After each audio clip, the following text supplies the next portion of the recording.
blessed of the Lord, his hand is mighty upon me, and no weapon fashioned against me, they shall never prosper. I am blessed of the Lord, his hand is mighty upon me, and no weapon fashioned against me, they shall never prosper.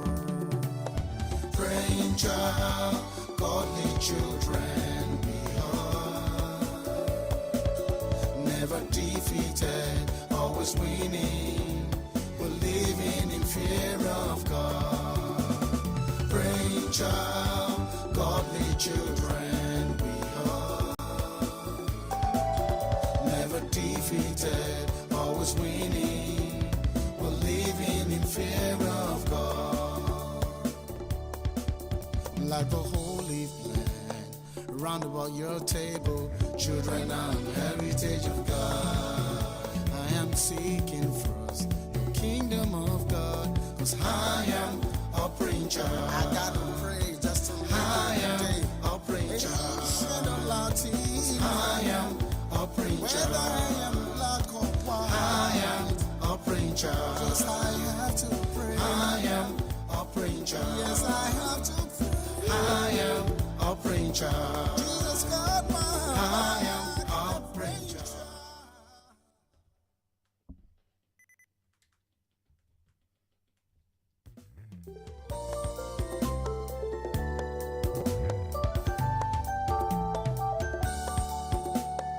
I am blessed of the Lord, his hand is mighty upon me, and no weapon fashioned against me, they shall never prosper. I am blessed of the Lord, his hand is mighty upon me, and no weapon fashioned against me, they shall never prosper. Praying child, godly children we are, never defeated, always winning, we're living in fear of God. Praying child, godly children we are, never defeated. Hallelujah, hallelujah, hallelujah. Good evening, good morning, good afternoon. God bless you and welcome to Daily Prayer for our children, wherever it is that you're joining us from. As always, I like to welcome you in the name of the Father, the Son, and the Holy Spirit. I hope you've had a wonderful day. And if your day is just starting, then I hope you have a wonderful day in the mighty name of Jesus. So, as you've already had a glimpse, I am not alone by myself today. I have one of my sisters in the house, and we also have a topic that we began a couple of weeks back, and that is the topic that we would like to start with or continue. So if you were not with us when we started, then I would encourage you to please check for the playlist so that you can see the beginning of the mini series, Advocating for Your Child's Education. Advocating for your child's education. For some reason today, if I tell you that everything I'm doing is literally turning yellow, I can't tell you why. I just noticed that just about everything I'm wearing today or doing has to do with the color yellow. So this post was not planned and the color I'm wearing wasn't planned either, but we give God all the praise. So yellow it is today. I have Sister Folakemi waiting in the background by the grace of God.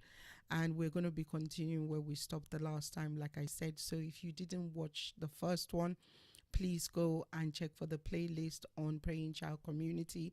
Look for Folakemi Adedeji Ikuyinminu. She has a playlist on our channel, and you could just listen to the first session and everything that she's done with us It's there on the playlist. So today we're going to be going on the second leg of advocating for your child's education.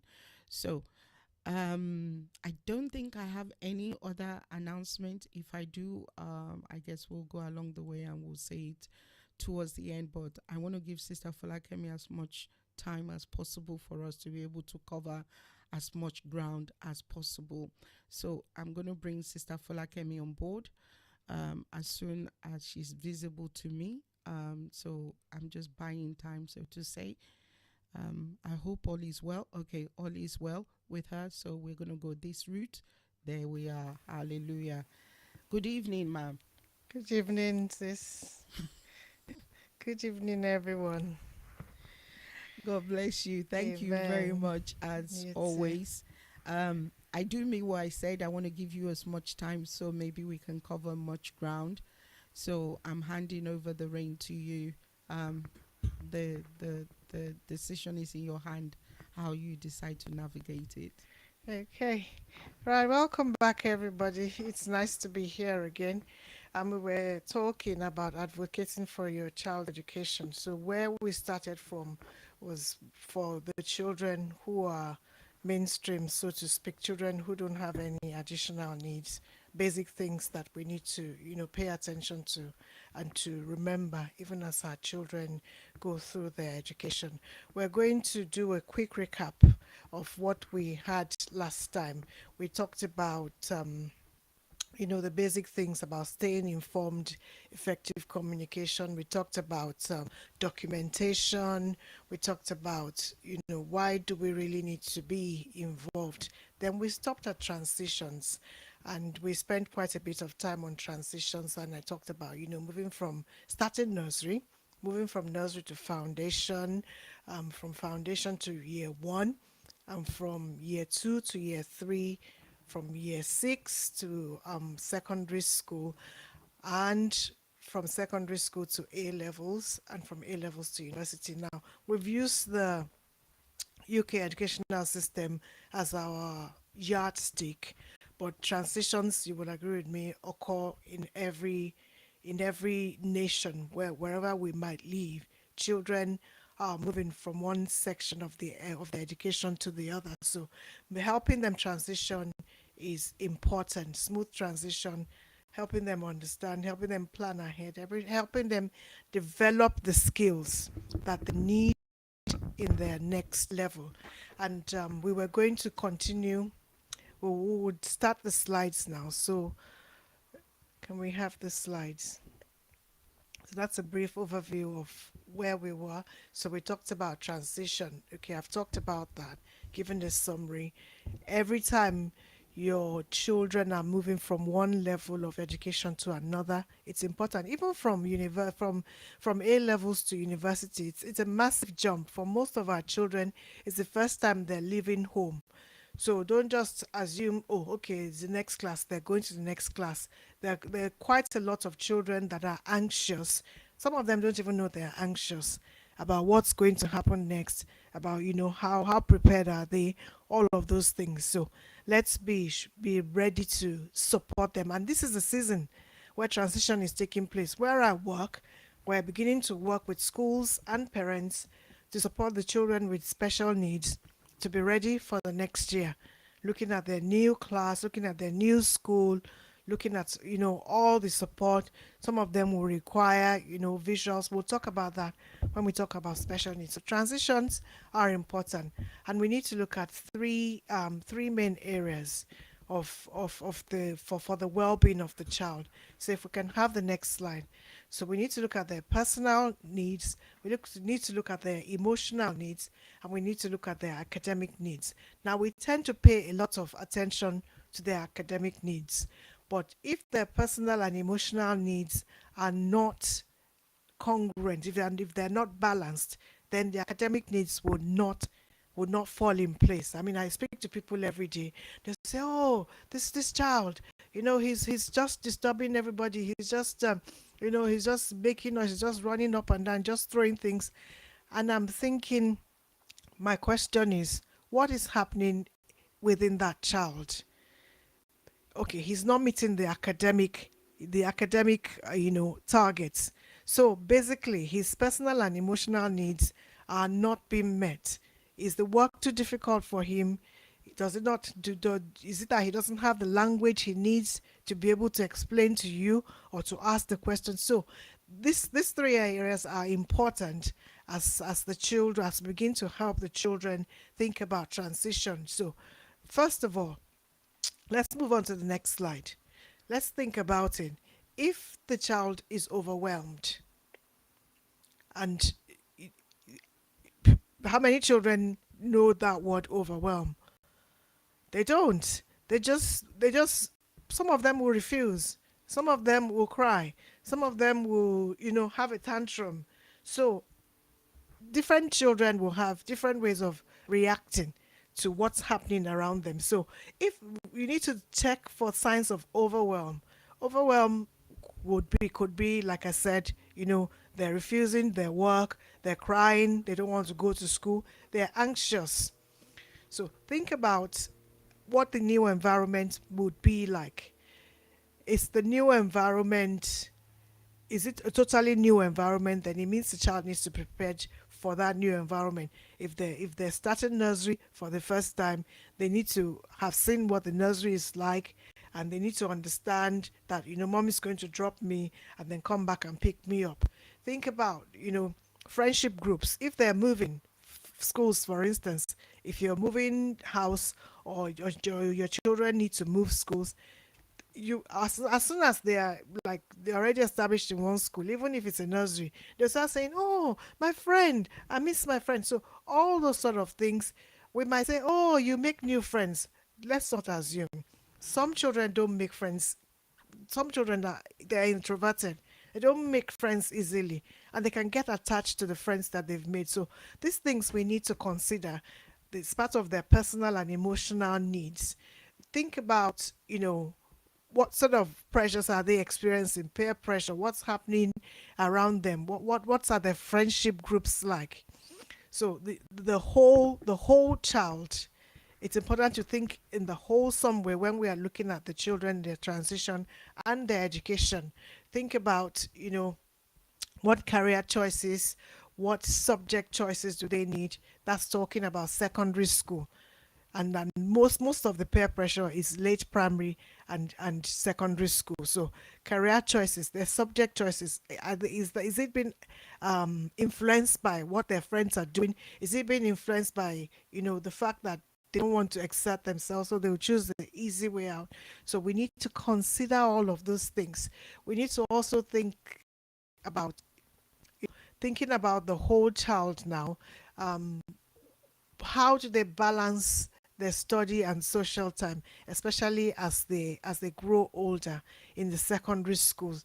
These are some of the things we need to think about, whether we're talking about transition, or we're talking about getting involved, or we're talking about seeking the necessary support, or we're talking about staying informed. These are the things we need to pay attention to, okay, for the child to have wholesome education. So balancing their study time and their social time. Some parents will completely cancel out social time. I'm not an advocate of that. Children, even you as an adult, you need social time. It's just finding the balance. Even if the child is taking exams, how are they decompressing? How are they relieving? How are they getting rid of the stress? It can't just be study, study, study, study because it's exam time. There should be some time where they can have a break. So it's the whole child, the whole child that makes up education. Let's move on to the next slide, please. Thank you. Okay, so study plans. Of course, as they grow older, we need to think about study plans. We need to think about homework strategy. What works for your first child might not work for your second child. So, like I always say, it's being mindful of who the child is and being present to support them appropriately. Time to connect. Time to connect with your children. So it's not all about, oh, go and carry your book. Have you done your homework? Having conversations about, you know, what's going on, having conversations about, oh, what happened in school today, what sort of fashion are you talking about for girls when they get to those sort of ages. So connecting with the children, talking about, when we connect with them, they will be able to come back and tell us, oh, so things that have happened in class, how, those who are being rude, a teacher who's doing whatever. If we don't connect with them, things will happen that we will miss out on. So it's important that, we connect with them, and, we can talk about these things. Nutrition, nutrition, we can't harp it enough. Please don't let the children survive on noodles or bread. Left to them, to their own devices. That's what they will do. But as they grow older, let there be some organization. Make sure they're getting a balanced diet. Okay, so family dinners could help in that instance, because that's pre-planned. Physical activity, make sure they're engaged, in physical activity. Some children have a lot of energy. My son, he still has a lot of energy. He's 23 and he still plays football, whereas my daughter would is happy to, just be at home. So make sure they have physical activity to strengthen, their system. Extracurricular activity, I can't preach that enough. It's not, like I said, it's not just about books. Are they doing dance classes? Are they playing football? Are they learning to play the piano? Are they doing gymnastics? Anything, anything that, helps them to build their social skills and their awareness of the world. And while we're talking about extracurricular activities, sometimes it could be things that you're doing at home. I learned something after my children had kind of grown up. But I thought, oh, well, I kind of did it in some ways, but not in a structured way. Some people have a curriculum that they've written for their children of things they want them to learn. Okay, some people have written a curriculum about how they want their children to learn, what do they, emotional intelligence skills. They've written a curriculum, and they found that they're looking for videos, and they're looking for books and texts, and they're teaching their children leadership skills. There's some people are teaching their children, money handling skills, management skills, all those sort of things, interview skills. So you can write a curriculum of things that you feel that school is not teaching, and find a way for your child to learn them. So that all of that falls under extracurricular, but I'd say that's your own home, your contribution to their formal education. And you would agree with me that in today's world, it's the soft skills that are selling, the interpersonal skills. And it's not school that will teach them those things. It's the sort of other things that you expose them to that will help them pick up those skills. So, and rest and sleep, obviously. And if you have young children, please make sure they go to bed early. When I talk to people at 9 o'clock, 9 o'clock, 10 o'clock, and the primary school children are still speaking in the background, I'm a bit like, that child will not be focused in class the next day. Okay, so children need to go to bed on time. If you have teenagers, please make sure they get enough sleep. If you have established it, no screens in bedrooms is a good idea, so that they can get as much sleep as they need. Family time, important to catch up on, how everybody's doing. Screen time, I've talked about that. Social time, let's make sure that there's a balance. The balance is what's important. It's not about cutting out things, because at the end of the day, if we've cut it out and the time is not used appropriately, then it's not worth the trouble. So that's it about you know those sort of areas you need to look at of when as your children are growing up, so that you can support them properly. So let's move on to the next slide. Let's make sure that there's active learning. I always say, it's not all about sitting down and studying. It's about, engaging all the senses so that they can be interested in their learning. So flashcards, I've talked a lot about that in previous videos, mind maps, summaries, illustrating. Sometimes ask them to teach you what they've learned, even as they practice, so that they can get better.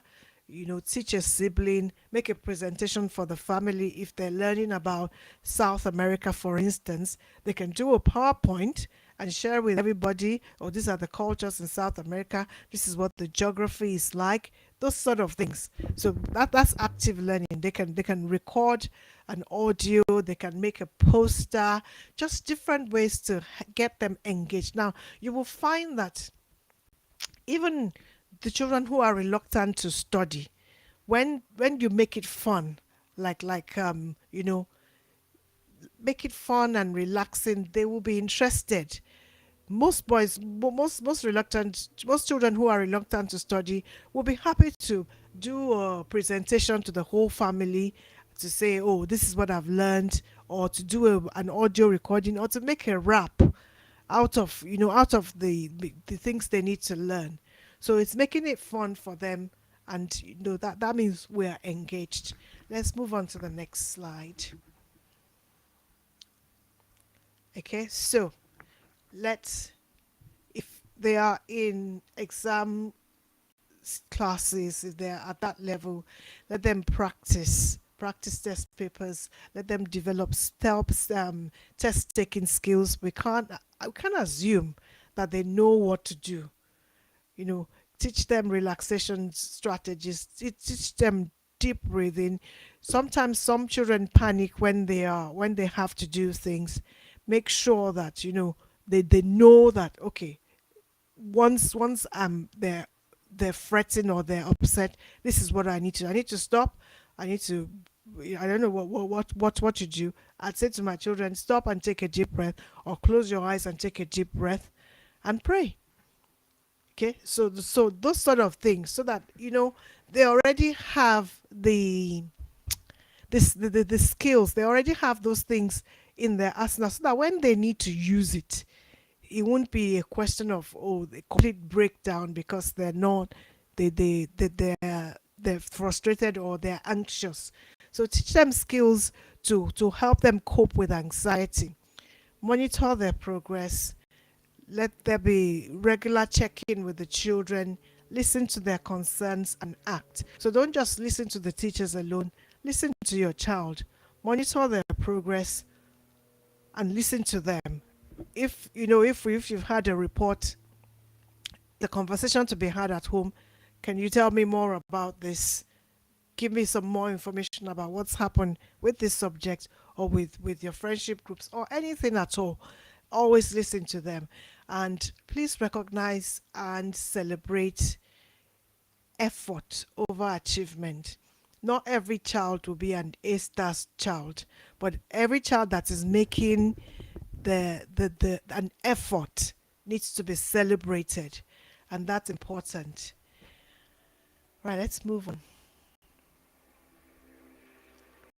Okay, so I put some resources that you I want to look at. The Khan Academy, it's a good one. Okay, it has free resources for different subjects, free experiences, things that you can look through with the children. Brain Pop is another good website. Okay, it provides videos and interactive quizzes, on a range of topics. So looking up those websites will be useful. ABC Mouse. It's an early writing program. It's good for children between 2 and 8, so it's interactive, and it has step-by-step guides for young learners. Those are good websites. And next one, we're already on 9:29. Further resources. Epic is a library with lots of audiobooks that the children can read.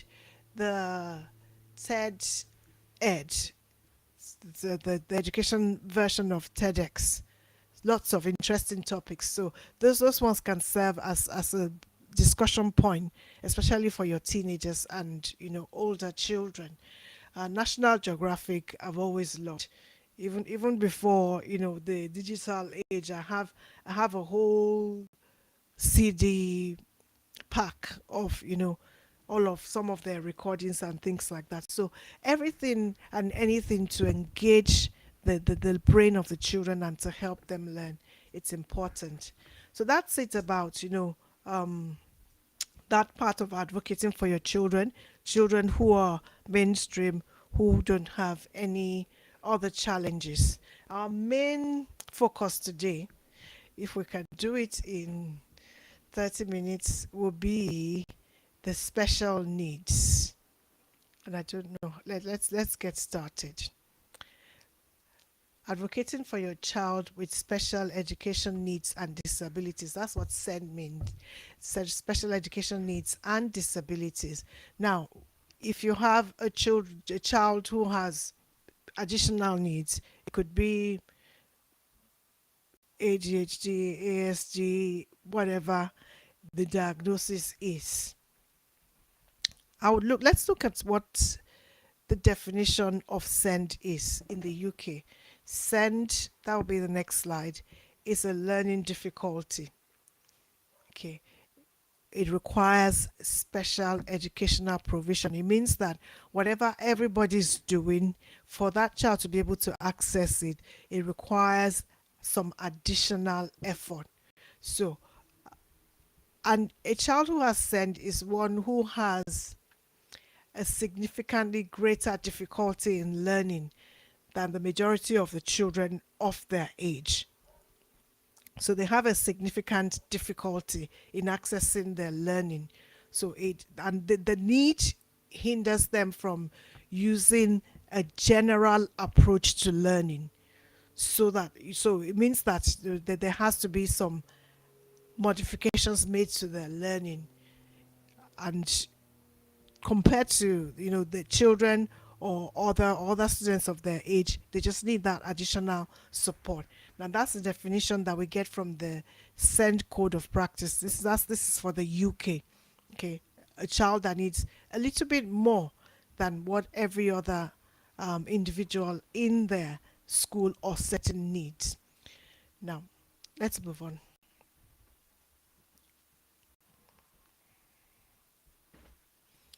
So now what this means is that they're getting a provision additional to and different from what is made generally for all the children in class. So if there's a task and everybody's doing that task, their own task will have an additional sort of support that's slightly different to what everybody else is doing, but it doesn't mean no access to what others are doing. It means we're going to have to look at the provision and look at what the task or whatever it is the children are doing, and making sure that these other children are not disadvantaged. They have an opportunity to access that learning. Now in the UK, it's a big deal, and I know that in America they have, and in North America they have, or even in Europe they have their own way of supporting children with needs.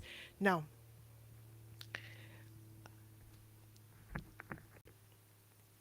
in talking about special needs, it can run from nursery through primary school all the way to post 16. And in the UK, if you've got certain needs in the university, there'll be the adjustments will be made to support the learning. So any kind of educational provision, if the child has a need, it's got to be additional to and different from what everybody else is getting. But that doesn't put the child with a need at a disadvantage. So very quickly, we'll look at the 4 areas of need, which is our next slide. So it will include one or more of the following. So there could be what we call cognition and learning difficulties, which are things like specific learning difficulties, dyslexia, dyspraxia, all of those things that hinder the educational access for the child. So we've talked moderate learning difficulties. There's profound learning difficulties as well for children who have quite a high level of need. Now, there's social, emotional, and mental health difficulties as well. So we have depression, ADHD, we have eating disorders, we have anxiety disorders, we have, mental health issues, social disorders as well. So social, emotional, and mental health needs. This is where we see a lot of acting out, a lot of behaviors because of dysregulation. Then we have the communication and interaction needs. Children who have challenges in communicating their needs. Now you will find that there's sometimes a mix of needs. So children will come and children will have different. We'll pick one or two from each area, and then it will still like a really complex need, but they're actually not really difficult for schools and teachers who are patient enough. Communication and interaction needs. We have speech and language difficulties. We have autistic spectrum condition, not disorders anymore, social communication difficulties. Then we have the sensory or physical needs. So it could be, things like visual impairment, hearing impairment. It could be a physical disability. So all of those things come under one group. So those are the four main areas that we look at in the UK. Now, there's a wide range. If we go on to the next slide, there's a lot of information available as well.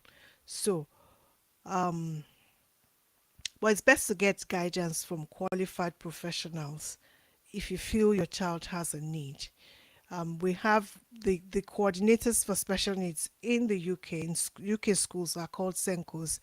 They can conduct screenings to give indicators of needs. Some needs will have to go to professionals like educational psychologists, or to get a diagnosis you might have to go to it for certain things like ADHD and ASC. You might have to go to the doctors or to mental health or psychiatrists, but all of those things are available and accessible for most people in the developed nations, and as things are developing in other nations as well, Nigeria, and I can see that people are making the effort. All these professionals are now available, even if you have to pay for them. Okay. Now let's look at the next slide. What are the barriers that children that have special needs that they could experience at school?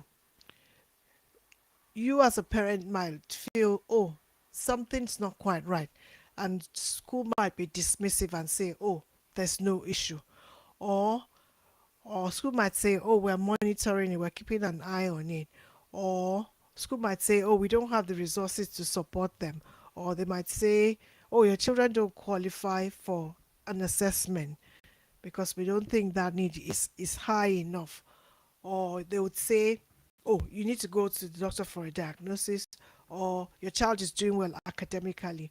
Now, some children are doing well academically, but they don't have the social skills. So do they have some social communication difficulties? Once you feel that there's something is off, you are the advocate. You need to start, doing something about it. So you may experience barriers, especially if your child is bright or school. And some children are really good at keeping things together at school. They'll be all right at school. Then they'll come home. I speak to lots of parents like that. School will say, oh, we don't see anything wrong. He's always all right at school. But the child goes home, and every time they're home, they have a meltdown because they're tired, they're overwhelmed. And we're finding more and more girls are like this. And what's coming out is a lot of them are on the autistic spectrum. So they'll be fine at school, but at home, it'll be a totally different child. and the parents will be struggling. So that's why we're talking about advocating. You just need to be aware and, take the necessary actions. Right. So in the UK, we have what we call the SEND Code of Practice. That's our next slide. Special Education Needs Code of Practice. And that sets out, and I'm sure the same applies in all other nations, where the government has set out a guide, what the local authority, what the health bodies and schools and colleges are to provide for children with special needs. So it sets out the process for identifying difficulties, and in the UK, the government is hot on early intervention. So from as early as nursery, the government is providing the support so that the children can get the support at the beginning, and they won't need as much support as they grow. Now, if you live in a nation where this is not available, then you need to make sure that you are looking for the right support for the children. So, and special needs provision is important because it helps to remove the barriers to learning from early on. Early intervention, early identification and intervention goes a long way.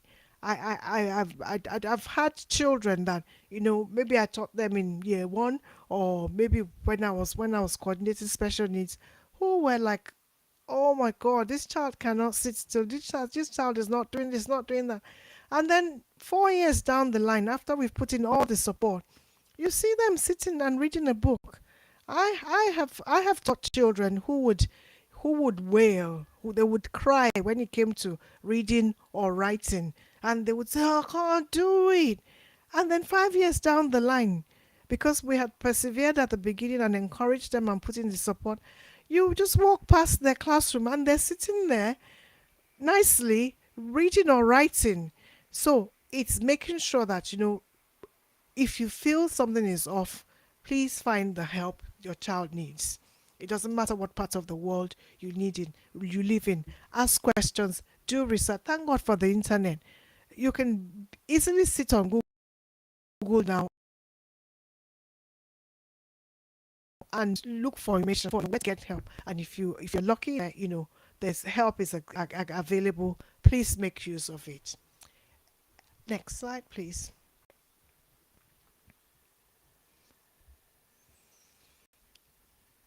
Next slide. So the principles of the code of practice. The SEND code of practice in the UK believes that we must seek the views and wishes and feelings of the children and young person and their parents. So even when the need is identified, it's not just that one person makes the decisions for you. In the UK, if there's a need that is greater than what the school can provide with the budget provided by the government, then we move the children on to what we call the education healthcare plan. Now that means that they've moved from what we call the graduated approach, the main school approach, to having some additional program of support written for them. Now, in writing the educational healthcare plan, the views of the parents and the child is important. They can't just write a piece and give it to you. Your contribution is important. They will we would ask about information from the healthcare professionals, speech therapists, pediatricians, and then we'll do educational psychologists and occupational therapy. If occupational therapy is involved, they will pull information from all the professionals to write a document of support.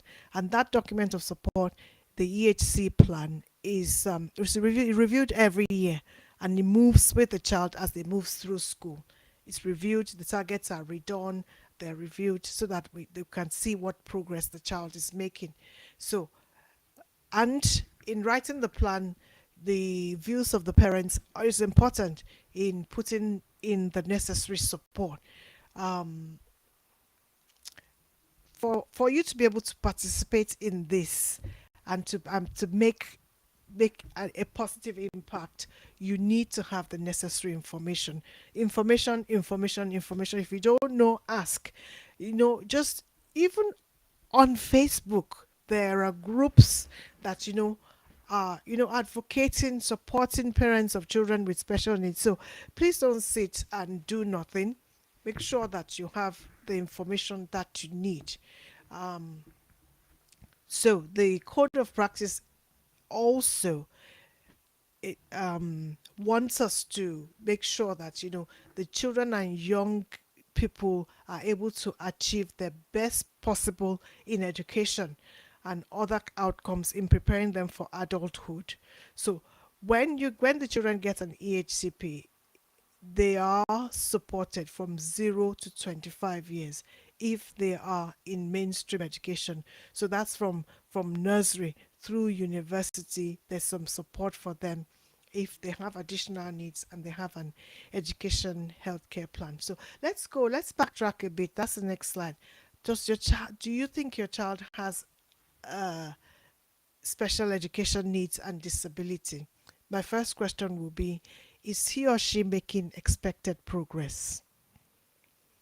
Is he or she making expected progress? Now, we find that sometimes when it's a first child and there's no other children to compare with, sometimes parents would not be aware. What I would say is sometimes schools will bring it to your attention that we think there might be a need here. Don't dismiss it. Seek, ask for evidence, and then seek help and see, what else is this true, is it not true?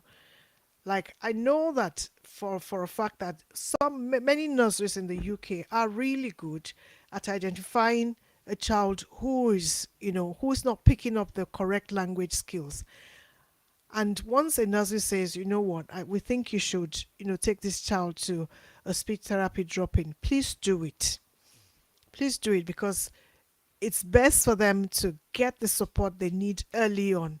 Once some of them will get the speech therapy for a year, a couple of years, and they're fine.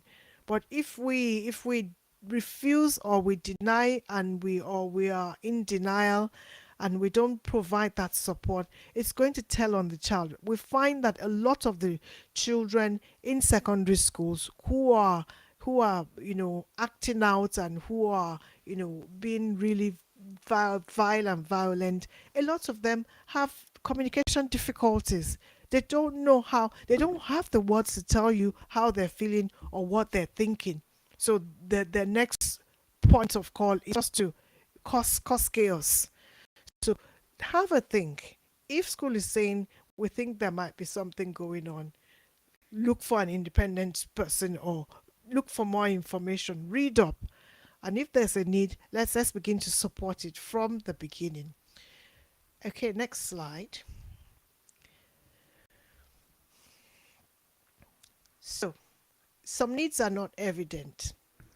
So like I said earlier, when the child is young, it might not be evident. An experienced person might be able to say, I don't know what's going on there. So make sure that we're listening and we're watching.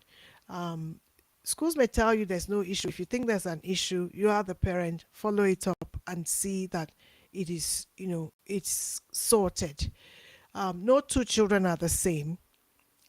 But when there's a need, it's usually obvious. Okay. Make sure that you are looking for what is expected progress for their age. Okay. And use that as your guide. Now, I'm not saying you're asking for, who is at the top of the class, but what is the average child at this age doing? How far behind is my child? By the time a child is 2 years behind, there is a need. 3 years behind, there is a huge need. So you would need, the evidences that you have of what's going on with your child to be able to get a picture and get the support right. And whenever there's a need, if there's been an identified need, you are the expert. The professionals will give you their input. If you don't agree, say I don't agree. This is what I think. So the fact that the professionals there does not mean that you can't that your voice should not be heard, or you don't agree. If you don't agree with something, just say it. Especially when they are writing an education healthcare plan for the child. If there's a point you disagree with, just ensure that you make your point, your point, your opinion known. Let's move on to the next slide. I'm not sure we can finish today. So, what should the school be doing? So, if there's a gap in attainment growing between your child and their peers, like I said, if they're 2 years behind, 3 years behind, what's going on? Is the child finding it difficult to focus? Are they finding it difficult to listen in the classroom? Are they finding school overwhelming and they say, no, I don't want to go? Are they complaining that school is too noisy? Is there delayed speech? Is there delayed communication? We always ask when we talk to parents, did they meet their milestones? Did they talk at the right, at a good time? Did they crawl? Did they walk at the right time? All of those things are important. Okay, if they're struggling to communicate their needs, if a child keeps saying and keeps using the wrong word for an object, and it makes if they get frustrated when they're trying to talk to you, you need to pay attention to those things. There might be an underlying. Are they finding it difficult to process and understand information?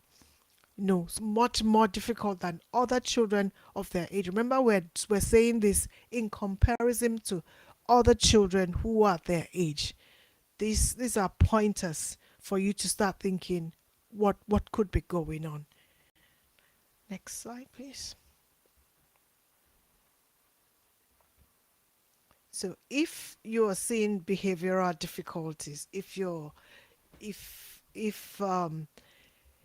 the child is finding it difficult to focus in class, if they're having emotional meltdowns, if little things are causing lots of tears, if writing has become a major issue, if there's high levels of anxiety, if the child is always withdrawn or always quiet, difficulties in attending school, part-time timetables, and if the existing support is not successful, if the child is having health issues, some children are having constant tummy aches. They're saying my tummy hurts, my head hurts.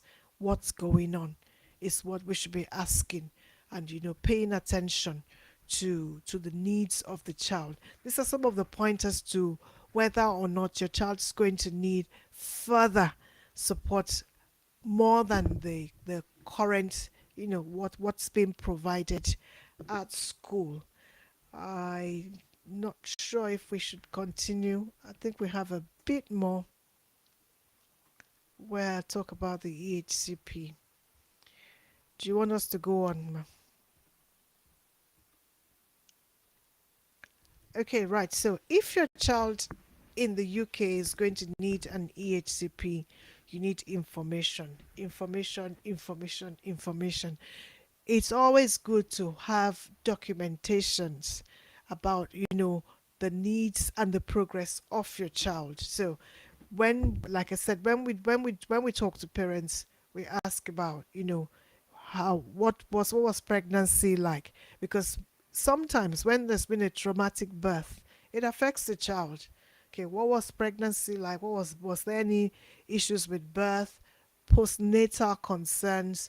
Was he sleeping as a baby? Was he a colicky baby? All of those things, and then early milestones, any health issues. In Milton Keynes, where I live, we have what we call the SEND support plan, and the SEND support plan details a good history for the child, so that anybody that picks that up will be able to understand these are the needs. And it's that send support plan that we actually transfer into the education healthcare plan. I'll talk about that in a bit. So health issues, sometimes people put in their vaccination um, vaccination records. They put in, significant events in the life of a family, if there's been a bereavement, all of those things. Sometimes we take those things for granted. But children they know when things are going wrong. They know when things are not right. And sometimes you can trace back issues that the children is experiencing to major things that have happened in the home, the demise of a grandparent or the loss of a sibling, all of those things. Also, records that you need to keep you know close to you. School reports. Did the child suddenly dip in their learning, or was the child talking before and then stop talking? Keep your information, records of meetings you've had with schools, record of minutes, those sort of things. Therapy provisions. Has the child had speech therapy? Has the occupational therapy team been involved? Whichever team, professional is involved, please keep their notes, keep their reports, keep everything, because you're going to need them. Keep your diary of your child. Was it a fussy eater as a baby? Does it forget instructions? Does it struggle with sleeping? Are there seasons when they're not sleeping well? Are they on a Sunday? Some children are really restless and really worried. Are they anxious? You need those sort of information. You need to keep that close to you, because you might need it when it comes to applying and providing information for an education healthcare plan. I think, are you still there, sis? Should we do the next slide? Yeah. I think it's a good idea. I just have a quick question. I'm not going to take your time. I've made a few notes for when we're going to have our Q&A. Yeah. This last point that you're saying, especially in the UK, I don't know for anybody else, I don't know whether they still do it. It's such a long time ago. All my children are adults now. We used to have something called the Red Book. Oh, yeah. Do you remember that? Yeah. Okay. So all this information that you keep saying, keep, wouldn't the Red Book have some of this information in it already? It would. Because obviously I've never had a child with any learning difficulties, so I wouldn't know. So would that be a separate, or would it be part of the Red Book as well? Because I think they only use the Red Book until they're 5. Then after 5, that information I don't know. I don't know what happens now. I didn't have my children here, so I didn't have a Red Book. Okay. So if you don't have a Red Book, like, because I'm someone who keeps documents, I brought in all the everything, vaccination. I still have them. I still have them. So it just depends. I don't know what they use now. I know you have health visitors. If you have a Red Book, definitely you'll have a bit of that information. But I know that things have slipped in the system if you're not keeping at a focus, if you're not paying attention to those things. It's just like your car, what do you call it?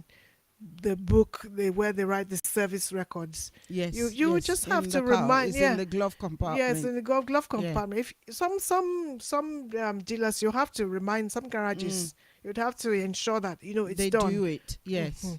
So yes. it's making sure those things are there and handy. You just don't know when you would need them. I mean, I needed my daughter's vaccination card in her second year in uni, because they said, oh, we have to check that you've got the diphtheria or something. And I said, oh, it's on your card. And then they looked and they said, oh, one thing is missing, and said, go and get it, because she's studying pharmacy. Okay. So they had to have their whatever, all of their vaccinations complete. So, that sort of thing. So you Yeah. just need to have them and keep them. You don't know when you need them. Need them. Okay, so that would just be to if anybody is an expert in Canada, America, and you can help us in this area, because we're only talking based on what we know in the UK. So if you have that information, that resources, and you can help us, please feel free, contact us, let us know, because that will be useful to help direct them, because our health system is very much different from theirs. It is. Yes, theirs is very much private and insurance and all those kind of things, whereas ours is kind of centralized and uniform, because you can almost go one place. I don't know what it is. I wanted to book the other day. The lady, I don't know whether she couldn't spell my name, she didn't hear me or whatever. She just said, "Give me your NHS number." And immediately I gave it to her. She was like, okay, So you see the kind of thing that I'm talking about. So that might not be what you've got where you are, but I'm definitely an advocate, like you said, Sister Folakemi, of keeping documents and information. So whether you have the red book or you don't have the red book, you know something. Even with the red book, I want to say this, even if you're in United Kingdom, I don't know what they call that thing when they test your chest. Is electrical something. They put all these electrical wires on your heart, your chest, all those things to get all those. There was a time one of my child was having breathing difficulties and chest pain, and we got an appointment at the hospital, and we went to do those tests to make sure that whatever is supposed to be happening is happening. Do you know it's not in his record? Is not in his record. Meanwhile, we had it because we now had to see a specialist or a consultant for an ongoing issue. And when we saw that one was now asking us questions. Did you do this? Have you done that? Da, da, da, da, da. And we said, yes, we did this. We came to this hospital at this time. And she looked through it again, and she looked through it again. She said, there's nothing in your record saying that it was done. Must have been recorded wrongly. Okay. So you see, but because, like you said, any NHS letter, appointment letter, do you get what? Everything is stored. I've got it stored. They don't get thrown away. I know, it's paper consuming, it's space consuming, but I just don't throw them away, because, like you said, look at your daughter now. How many years down the line, university, second year, now asking for it. If you look at the space that the paper take and paper keeping, record keeping, what it takes to keep, you just say, no, I don't need this, get rid of it, and all those kind of things. So don't do that. Don't do that. Yeah. One of the things I would advise you to do, and I do that a lot, I take a picture. Yeah. I take a picture. So whatever it is, I take a picture. So even if I can't find the document, I know it's going to be on the phone somewhere. So when you look at your phone, especially if you've got extra storage for your phone and you're not upgrading your phone all the time and losing stuff and that kind of thing, or if you're backing up, I take picture. I know WhatsApp backup every day.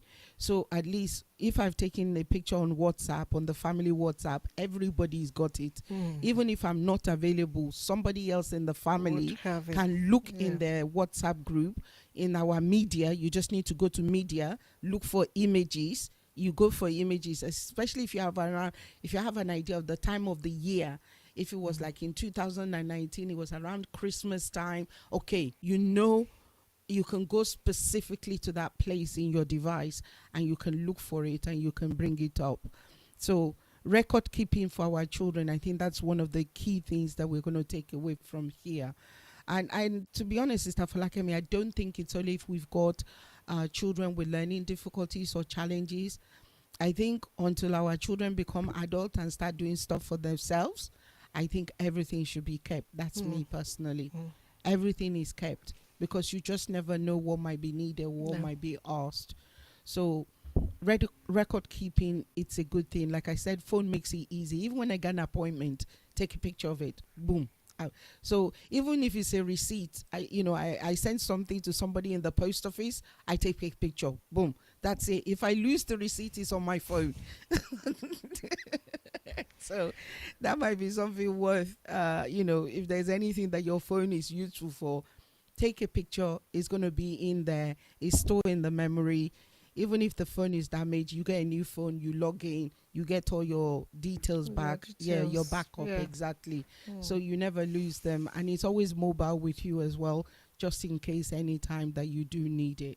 So I've got lots of questions. It looks like we didn't finish, like you said. No, we didn't finish. We've only reached 28 out of 44.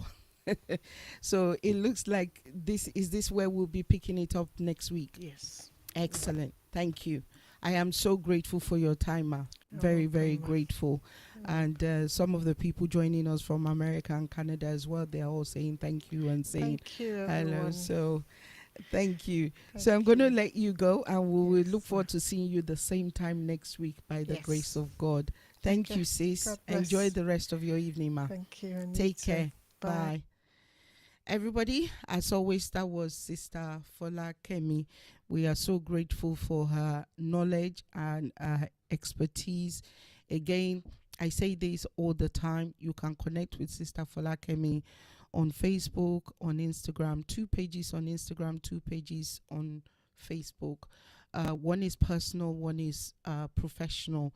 So you can connect with her any one of those places. And as you can see, we've been thoroughly equipped again with a lot of information for our children, whether they have challenges or they don't have challenges.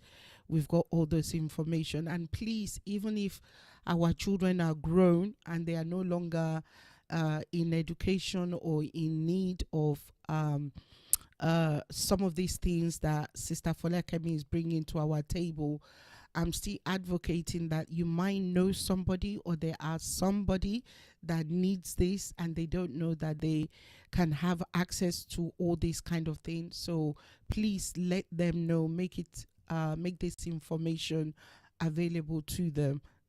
That's my request to everybody, that you don't need it, but you're here. You can pass that tool on. Like I said, if you go to the playlist on Praying Child Community, there's a playlist for Sister Folakemi. Well, there's no sister there. I just put Folakemi, Adedeji, Ikuyinminu. If you go there, everything she's been teaching us from the beginning, it's there. And it's very resourceful, and it's information that are timeless, and we can go back to them again and again. So I guess at this junction, this is where I say a massive thank you to everybody, as always. And there's only one thing left for me to do, and that is obviously to hand you over to the Father, the Son, and the Holy Spirit. Have a wonderful day, morning or night, wherever you are. Take care, everybody. God bless you all, and see you soon. Bye.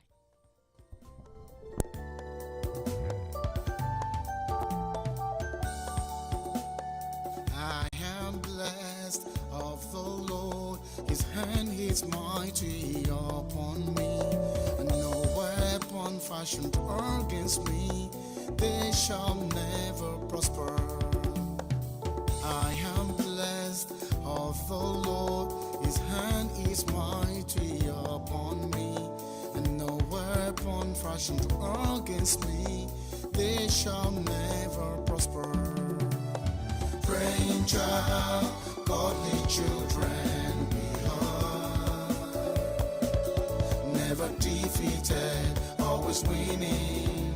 We're living in fear of God. Praying child, godly children we are, never defeated, always winning. We're living in fear of God. Like the holy plan, round about your table, children are the heritage of God. I am seeking first the kingdom of God, 'cause I am a praying child. I gotta pray just to I am a praying child. Whether I am black or white, I am a preacher. Just I have to pray. I am a preacher.